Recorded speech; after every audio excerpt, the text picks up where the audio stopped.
MonoWhite Enchantment Prison, can your excitement even be contained? I think not. But the question is, why now of all time? Allow me to enlighten you. Both War of the Spark and Modern Horizons have nutted a lot of new cards into the modern metagame. But a lot of these new cards are activated abilities. And what better way to deal with activated abilities than Suppression Field? It makes all activated abilities that aren't mana abilities cost 2 more. And that hurts a lot of things from fetches to planeswalkers. It's really good right now. And that's why it's a key part of our deck here. But the goodness doesn't end there. We also have On Thin Ice. It is a new card from Modern Horizons. It enchants one of our 19 snowlands, and when it enters, it exiles one of our opponent's creatures for as long as we control On Thin Ice. And yeah, our opponent could take out that land with Ghost Quarter, but then again, we have Suppression Field, and it makes Ghost Quarter harder to activate. But not only is On Thin Ice really good against the metagame right now, between Phoenix decks and Big Ho decks, but it also really helps with an issue that MonoWhite Enchantments has had in the past, and that is playing something on turn 1. I mean, before we had Porphyry Nodes, but it's not really a turn 1 play. With Porphyry Nodes that are upkeep, it destroys a creature with the least power. But when there are no more creatures out, Porphyry Nodes is sacked, so it's more of a turn 2 or turn 3 card. In other words, On Thin Ice fills in the mana curve. But as for the coolest part of the deck, that would be Phyrexian Unlife with Solemnity, the combo that basically kicked off the Magic Age channel. If you're not familiar with this amazing combo, I shall explain. Phyrexian Unlife makes it so we don't lose the game for having less than 0 life, but once we dip below 0, we start taking infect counters, and after 10 infect counters, we die, unless we have Solemnity. Solemnity makes it so players can't get counters, so no infect counters. So if Solemnity and Unlife are out together, we pretty much can't lose. And as an added bonus, Solemnity also prevents counters being put on artifacts, creatures, enchantments, or lands. But even with that kinky combo, we still need a way to win. And that brings us to Enduring Ideal into Form of the Dragon. Every turn we can put an enchantment from our deck into play, but we also can't cast spells, but it's still pretty good. And that is why we're mono white even though we have Form of the Dragon. Once we have the board locked down, Form of the Dragon is our go-to win con. At our upkeep, it deals 5 damage to any target, and creatures without flying can't attack us, and it also makes our life total 5 at the end of each turn, which is totally fine if we have Phyrexian Unlife, because a lot of times our life is less than 5 anyway. But instead of going the Form of the Dragon right away, we might first want Dovescape. Dovescape counters all non-creature spells, and instead that player casting the non-creature card gets flying tokens equal to its mana cost. Essentially, it makes it so our opponent can't play non-creature spells to attempt to take out our enchantments. So Enduring Ideal, really good card, but we have to worry about getting to 7 mana. That's why we have 3 Lotus Bloom. So spend 3, and as early as turn 4, we can sack it to make 3 mana and play Enduring Ideal. But another way to get to 7 mana quickly is with the Shrine to Nyx. For 2 mana, it produces mana equal to our devotion to white. We have a lot of white mana symbols in our deck, especially with Leyline of Sanctity. It's mostly there for devotion, but it also gives us hexproof. And for even more devotion, we have Runed Halo. For 2 white mana, we name a card, and we have protection from that card. And to wrap things up, we have Rest in Peace for graveyard decks, Scrying Sheets to use with our snowlands, and Mistveil Plains to put enchantments back into our deck. But now on the sideboard, we have Creature Hate, Graveyard Hate, Artifact Hate, Tron Hate, Generic Permanent Hate, and 3 Greater Aromancy, which gives our other enchantments Shroud. And lastly, we have a Seiju. It makes it so Enduring Ideal can't get countered, because blue counter decks are almost impossible for us to deal with. We probably could use some more of these, but there are almost no blue counter decks left in the metagame, so we'll have to pray that we never see one. That's the deck, let's get to the gameplay. Be sure to subscribe if you're not already a big boy, but now here's the gameplay. Opening hand, a lot of mana. Yeah, we'll keep it. And oh look, more mana. To spend that, pass back. Lesbians, so we're up against Dredge. Stinkweed, getting back this and Amalgam with the Faithless Looting in graveyard. And ooh, Enduring Ideal. That shall be grande. Life from the loam. I guess they need Dredge in graveyard. We take 4, and after cleanup they discard a Stinkweed. Nice. And okay, Porphyry Nodes. It certainly helps with our devotion to white. And then back to our opponent. More Stinkweeds, Amalgam. We cycle that with 2 Bloodghast. Okay. They also play a Shriekhorn. It's gonna be tough with the Suppression Field out. We go to 12, and now the time has come. Just like Joe Mama, we'll play the Shrine, and then On Thin Ice, taking out of that. And then 5, 8, Enduring Ideal. They could still hit us with Creeping Chill, so Form of the Dragon has to wait. Instead, we'll take Unlife, and there is Creeping Chill. It's a bummer that it doesn't say target, because otherwise Leyline would protect us. They go Life from the Loam. I think it's down to 2, and I highly doubt they have Enchantment Hate main deck, so I think we're safe to go with Form of the Dragon. They mill for 2, why? And now they die a slow death, because our life goes back to 5, and look at them go, they're still trying, and then they play the Big Ho, and now 5 to them, grabbing Solemnity, but they keep on trying, and then back on our turn 5, grabbing Dovescape, and they still keep on going, 5 again, might as well grab a second form, and finally there's the concede. Going into game 2, we're gonna dump all this for all this, and with that, let's go to game 2. Opening hand, we got a near perfect hand, minus the land, but we can't pass this up. Rest in Peace, the combo, and these guys, like, it's just too good, so we're gonna keep. They start with Faithless Looting, Stinkweed, and Life from the Loam. Oh, that's not a land, okay. Suspend Lotus Bloom and pass back. But what, they don't Dredge? But they do have Lesbians. Bloodghast, Creeping Chill, but no Dredge in graveyard, and also this Blast Zone's gonna be a problem. And oh yes, a land. Okay, Rest in Peace. If we're lucky, we'll use that on the Rest in Peace, and not on on these. Oh, wait a minute, it's not a problem. If you can play Solemnity next turn, this will never get to 3 counters, so it can't have counters placed on it, but we really need to hit a land here. All right, let's see what happens. And they pass back. We get a Lotus Bloom, and we can do so much this turn. We can put it on 3, wipe us. Let's try and play it relatively safe. Just Leyline of Sanctity. Maybe they'll try and up it to 4. I doubt it. Oh no, they just concede. What? I mean, there's no way they could have gotten it because their deck's so light on lands. If they played anything, then Solemnity, this wouldn't go up, and eventually we just hit Enduring Ideal, and there's no way this would go up to 7. And yeah, there it is. So a pretty solid start. But there are more matches to come, so now on to the next one. Opening hand, we have the combo in hand, so we're gonna keep it. And hopefully they're not too fast. It looks like we're up against green-black elves, so I think we'll be alright. Nettle and a Heritage. They could be main decking Reclamation Sage or Enchantment Hate, so you gotta watch out for that. And they'd be popping off pretty fast here. And ooh, another Unlife. That should stall things out for a while. They draw a card. And Collected Company. Please no Reclamation. Visionary and Azuri. And what is these? They're pumping. And they spank us down to -2. Okay, that means we have to play the Solemnity this turn. And we'll see how quickly they can hit Reclamation Sage. Well, apparently they don't have one because there's a concede. Going into game 2, the Suppression Fields don't do much against them because most of their activated abilities are mana abilities. And will bring Creature Hate and Greater Armancy. And with that, let's go to game 2. Opening hand is interesting. We have Lotus Bloom and Enduring Ideal, but also Form of the Dragon. We could hard cast that with this if we need to. And Rune Halo, we only have 1 land for it. But I suppose having both of these opening hand makes it worth it. So we're going to keep it. They play a Mana Dork, and then suspend that, play that, and pass back to them. They play that. It's us for 1. And back on our turn, no second plane, so we're going to go with the Armancy, which certainly isn't that bad. And back to them. They fire Collected Company. More of those hoes. We take 3. And come on, something good. That is good, but we have no mana for it. So back to them. They draw. Spank us down to 7. Then they pass back. We get this thing. No, they Abrupt Decay. And with that, there's 0 chance of us coming back. We can't play Unlife. We could look at the top card of our library, but then what? Yeah, we're going to game 3. Game 3, no changes to sideboard. And with 2 anti-creature cards, I think that will do. Llanowar, we pull Phyrexian, and might as well drop the Ruined Halo. Naming Shaman of the Pack, so we can't be targeted for life loss. What is these? Archdruid, sure. And now the question is, do we play the nodes or wait for the Wrath? Probably just wait for the Wrath. So instead, we'll go Unlife and pass it back to them. Come on, unload here. Delete, Nettle, Archdruid, yes. Come on, more.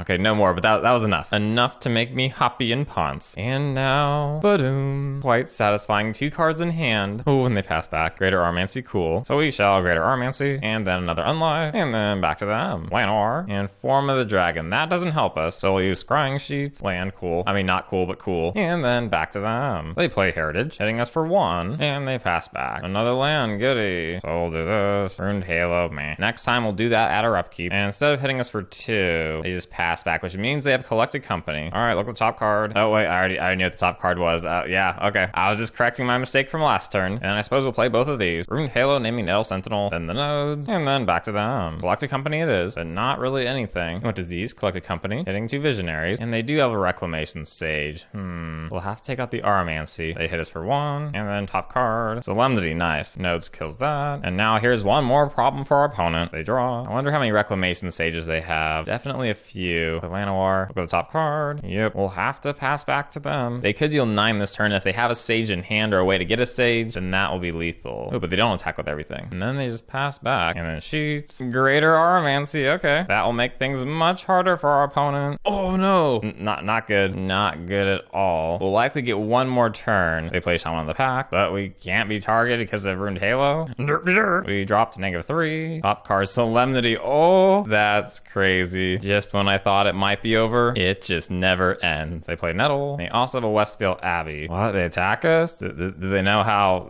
that works? Apparently not, but that is fine. We'll show them the way. Another Porphyry Nodes. Might as well play it. And then back to them. They play Heritage, but then they pass back. And what is these? Ooh, they make a token smart. So these guys are safe for a turn. Top card is another Armancy. And at last, our opponent concedes. Wow, talk about painfully enjoyable. How long would it have taken? Not that long. At that point, we'd have searched for Form of the Dragon, and then 5 per turn would have done it. Other than missing that one Scrying Sheet, I would say the match was quite fulfilling. But now on to the next one. Opening hands, okay, I guess. Not great, but we'll keep it. Another Nodes and Steam Vents, and it's looking like Phoenix. What? Storm? Or perhaps Ghetto Phoenix. And now we shall start off with Suppression Field. They opt again. And I'm beginning to think this is Ghetto Storm, not Ghetto Phoenix, because there have been a few Storm decks with Arya Flame. And now we have a couple of options here. The kinkiest being Solemnity, because this will lock it in at 2 counters. It can't go up from there. Yeah, Solemnity. That is most kinky. And then they just pass back.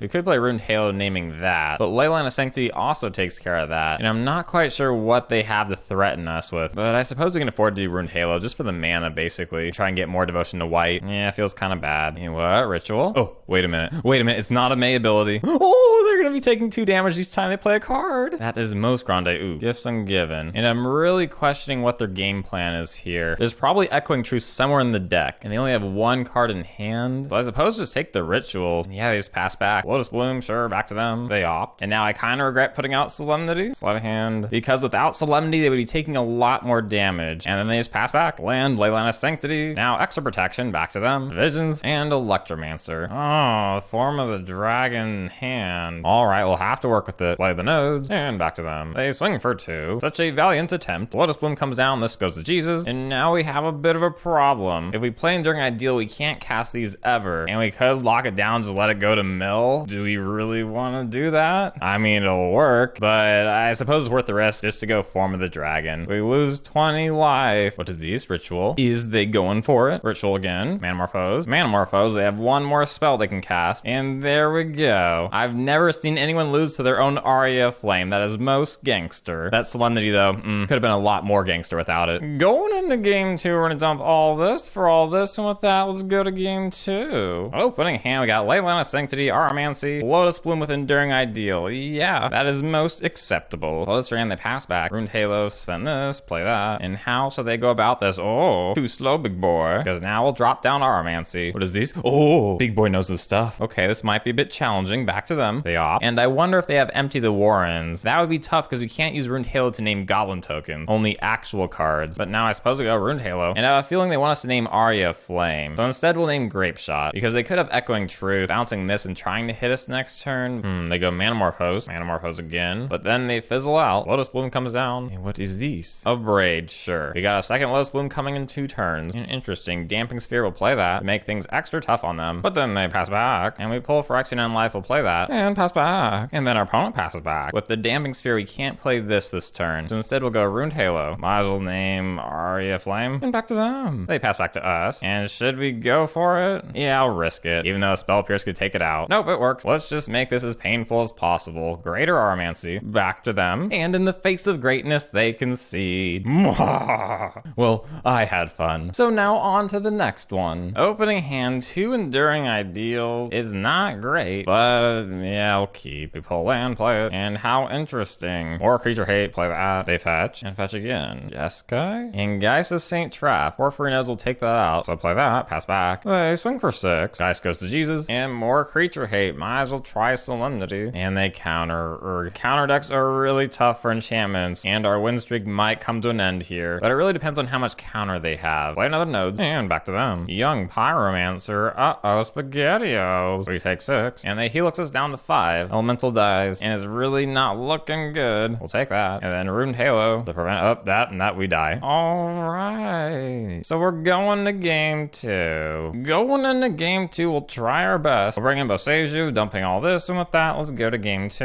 Opening hand, no. And yeah, we can try it. Suspend this, play this tap, and we'll see what they can do. Delver. Wish we had on thin ice. But oh well, Suppression Field. Do they counter? No. Interesting. Young Pyromancer. For a Jeskai deck, they have a lot of creatures. And alright, just play Solemnity. And there's the counter. So back to them. They fist us for 5. Lotus Bloom comes down. Devscape. Let's play Ruined Halo. Naming Young Pyromancer, because if we try and name the Delver, they can flip it, and if we name the flip version, then they'll choose not to flip it. They Lightning Bolt us. Hit us for 9. And we do pull an Unlife. It hits, and back to them. They pay 2 to fetch. And Archmage's Charm, flipping that. And the Charm can counter target spell. Oh goody, okay. Play Leyline. It hits, but back to them. We go -1 and pass back. Opponent Snapcasters into Bolt. We take 7. And that will do it. Wah wah. It's interesting we ran into a counter deck because the metagame certainly moved away from counter cards and more toward creature removal. Like Azorius Control only runs Force of Negations and Cryptic Commands. 5 counter cards in total in the deck. So maybe we got a little unlucky there, but it seemed like we did get lucky in the other matches. So I guess our luck just evens out. Overall, I think the deck did pretty well. I would have liked to see more on thin ice, but then again, there aren't that many creature heavy decks in the metagame. But I can't really complain too much when the result was that good, especially considering that the main deck only costs $200. And as far as Modern is concerned, that is a budget deck. The only matches I play with this deck were the ones that I showed, so I can't really say if going 3-1 is a good representation of the deck's overall win percentage, but it seemed like we were able to shut off a lot of decks easily. honestly. And along with the new London Mulligan rule, where we can bottom cards like this and this, it just seems viable. And I'm pleasantly surprised to see that. But for now, that is all. Don't forget to subscribe if you're not already subscribed. And as always, I hope you have a great day.